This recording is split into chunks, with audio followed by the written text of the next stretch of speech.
Hello, नमस्कार साथियों। स्वागत है आप सभी लोगों का हमारे चैनल प्लस पॉइंट पर। साथियों, आपको पता है कि यूपी टेट की परीक्षा हमारे करीब है और कुछ ही समय यूपी टेट की परीक्षा के लिए बचा है।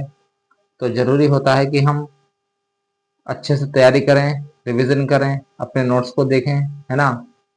तो उसी में आने वाला एक सब्जेक्ट है मनोविज्ञान। ठीक है, जिसे हम सीडीपी कहते हैं, बाल विकास के नाम से भी जानते हैं। ठीक है, तो इसका हम आज अध्ययन करेंगे और इसमें क्या क्या है वो जानेंगे। तो चलिए शुरू करेंगे क्लास को।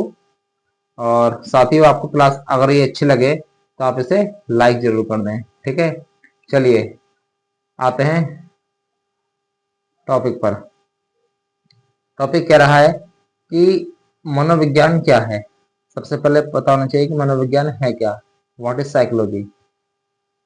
मनोविज्ञान वह विज्ञान है जो मानव व्यवहार, अनुभव और मानसिक क्रियाओं का अध्ययन करता है। ठीक है, पूरी पूरी डेफिनेशन आपको पता है कि मनोविज्ञान वह विज्ञान है जो मानव व्यवहार, अनुभव और मानसिक क्रियाओं का अध्ययन करता है। फिर नेक्स्ट पॉइंट कह रहा है कि मनोविज्ञान का जन्म, अर्थ और जन्म। ठीक है, इसका जन्म कब हुआ? 16वीं शताब्दी में। ठीक है, 16वीं शताब्दी, अरस्तु। ठीक है, इनकी समय सीमा है। ठीक है, 16वीं शताब्दी में हुआ था, ऐसा अरस्तु ने बताया है। ठीक है, उसके बाद मनोविज्ञान क्या है? आत्मा का विज्ञान। क्या है? आत्मा का विज्ञान। ठीक है, ये ध्यान रखेंगे। मनोविज्ञान क्या है? आत्मा का विज्ञान कहा है इन्होंने। फिर 17वीं शताब्दी में, 17वीं शताब्दी में अरिस्टोटल यानी कि अरस्तु और पेम्पनोजी, इन्होंने मनोविज्ञान को मन का विज्ञान कहा है। क्वेश्चन पूछता है कि मन का विज्ञान, मनोविज्ञान को किसने कहा है? तो अरस्तु और पेम्पनोजी ने। फिर 19वीं शताब्दी आती है, इसमें आते हैं विलियम वुंट। क्या आते हैं? कौन आते हैं? William Wundt. इन्होंने मनोविज्ञान को चेतना का विज्ञान कहा है। क्या कहा है? चेतना का विज्ञान कहा है। फिर आती है 20वीं शताब्दी। ठीक है, इसमें आते हैं जेबी वॉटसन और इन्होंने एक विचारधारा दी है जिसे व्यवहारवाद यानी कि व्यवहार का विज्ञान कहते हैं। ठीक है, और ये इन्हें फादर ऑफ बिहेवियरिज्म यानी कि व्यवहारवाद का जनक भी जेबी वॉटसन को कहा जाता है। इसे आप ध्यान रखेंगे। उसके बाद फिर आते हैं वुडवर्थ। ठीक है, कौन आते हैं? वुडवर्थ।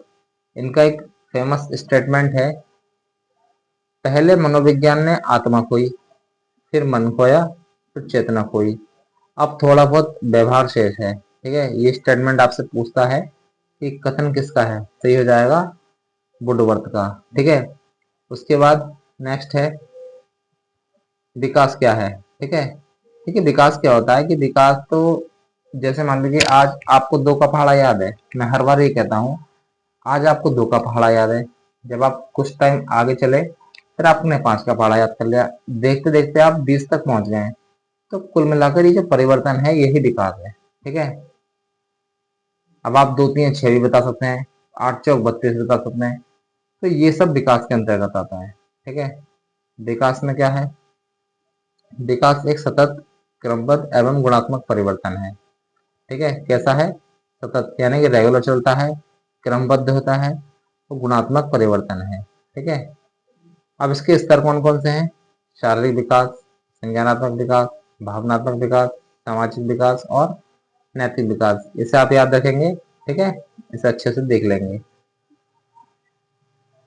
उसके बाद आती है वृद्धि। वृद्धि क्या है? अब देखिए, वृद्धि का मैं आपको एक उदाहरण देता हूँ कि वृद्धि क्या है। वृद्धि क्या है? मात्रात्मक परिवर्तन है। कैसा परिवर्तन है? मात्रात्मक परिवर्तन है। जैसे मान लीजिए आज आपका वजन 5 किलो है, कुछ टाइम बाद आपका वजन 10 किलो हो जाएगा। ठीक है, तो जो ये वजन बढ़ा है इसे ही वृद्धि कहते हैं। इसमें लंबाई, वजन, शारीरिक अंगों का आकार ये आ जाता है। ठीक है, इम्पोर्टेंट इम्पोर्टेंट ये पीडीएफ है, इसे आप ध्यान से देख लें। ठीक है। उसके बाद आती है 17वीं शताब्दी। 17वीं शताब्दी में आते हैं जॉन लॉक।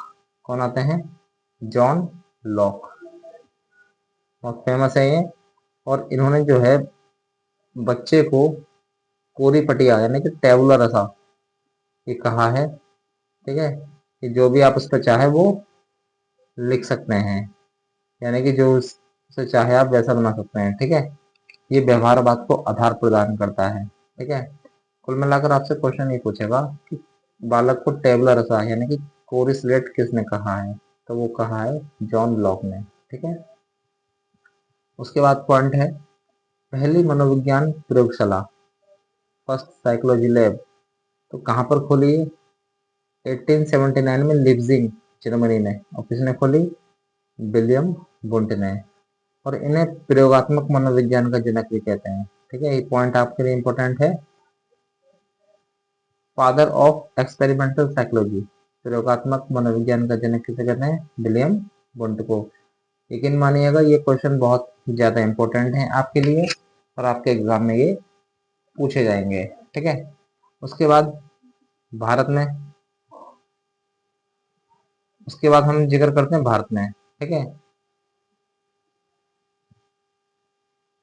देखिए भारत में क्या होता है कि आप भारत के सापेक्ष में पढ़ते हैं। ठीक है, भारत में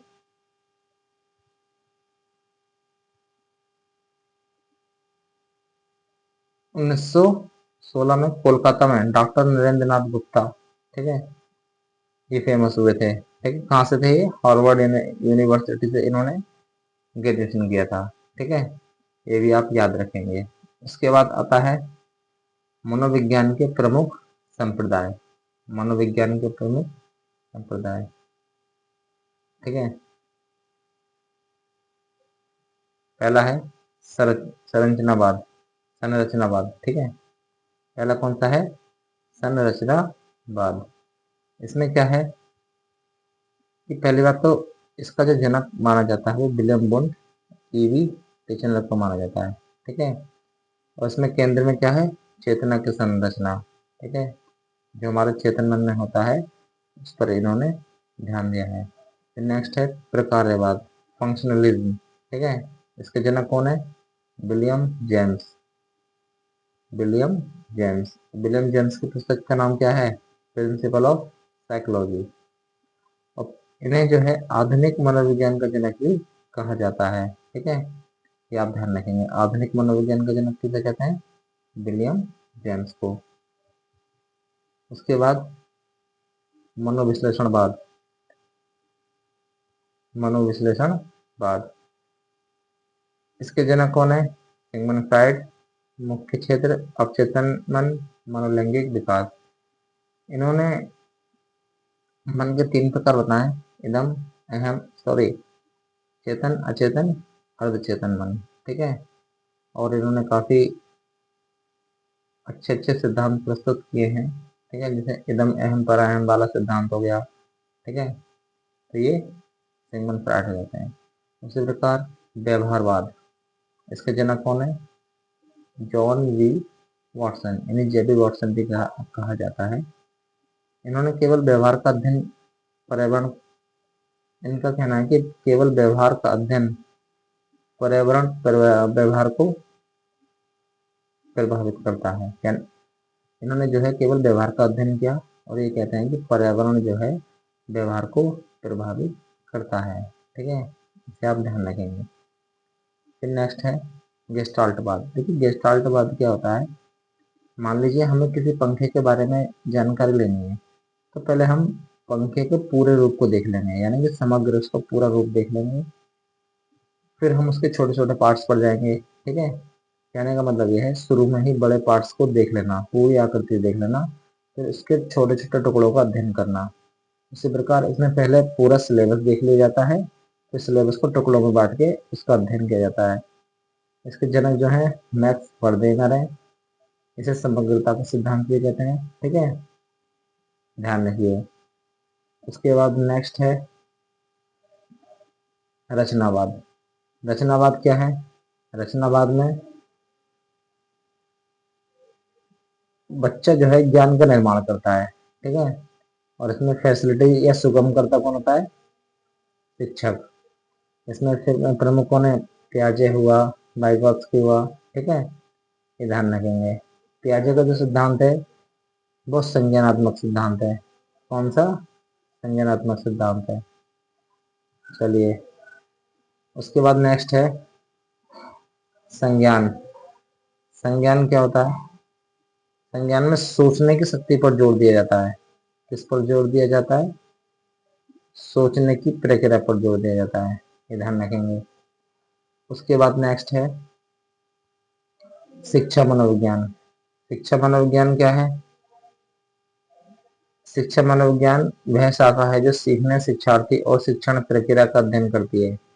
मतलब ये जो भी शिक्षा के अंतर्गत आता है ये उसका अध्ययन करती है। बालक कैसे सीखता है ना, प्रोसेस कैसी होनी चाहिए, तो ये सब उसका अध्ययन करती है।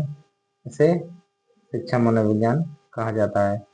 इसके जो जनक हैं P.L. थॉर्नडाइक हैं, यानी कि थॉर्नडाइक ने ही बताया है कि अधिगम कैसे किया जाता है। और इन्होंने 3 मुख्य नियम और 5 गौण नियम बताए हैं, ठीक है, अधिगम के नियम। इसमें तत्परता का नियम, अभ्यास का नियम, प्रभाव का नियम, ये सब आ जाते हैं, ठीक है। और 5 गौण नियम हो जाते हैं। तो इस प्रकार जो है ये आज की क्लास में समाप्त होती है। और मुझे उम्मीद है कि आपको ये समझ में आई होगी और अच्छे से आपको इसे रिवीजन भी करना है, ठीक है। तो चलिए इसे अच्छे से रिवीजन करेंगे, बार बार देखेंगे इसे और समझेंगे। आपको 2 क्वेश्चन इसमें से दिखाई दे जाएंगे, ठीक है। इसमें से ही 2-3 क्वेश्चन आपको यूपीटेट में दिखाई देंगे। इसे आप अच्छे से पढ़ लीजिएगा। तो चलिए आज की क्लास को यहीं एंड करते हैं। Thank you. और क्लास कैसी लगी आप इसे लाइक करिए और कमेंट जरूर करते रहिए कि आपको क्लास कैसी लगी, ठीक है। Thank you.